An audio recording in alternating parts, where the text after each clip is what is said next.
In this video, I'm going to show you how to fix Disney app error code 21. First, to resolve this issue, we will first head over to our device settings. From here, scroll down and tap on General.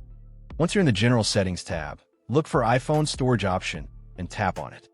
Over here, you can either search for the app or you can scroll down and look for it. Then tap on the app. On the next screen, you need to tap on the Offload app option. A confirmation pop-up will come up. Now tap on the Offload app option here. It'll take a bit for processing, and then a reinstall button will show up. Simply tap on it to reinstall the app.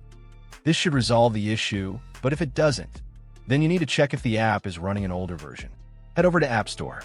From here, double tap on this search icon in the bottom right corner, and then search for the app. Once the app comes up in the search result, and if you see this update button right next to the app, simply tap on it to make sure you're running the latest version of the app. However, if you continue to encounter this issue, then you will need to completely reinstall the app, which usually resolves the problem. Head over to this screen the way we did before, and over here, tap on the Delete App option here to uninstall the app from your device.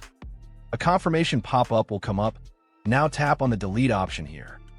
Once uninstalled, open up App Store and search for the app in the search bar. After the app comes up in the search result, simply click on this cloud icon to install it back onto your device. Hopefully, this resolves the issue. If it does, consider sending a super thanks to support our channel. And also don't forget to hit the subscribe button. We'll see you in the next video.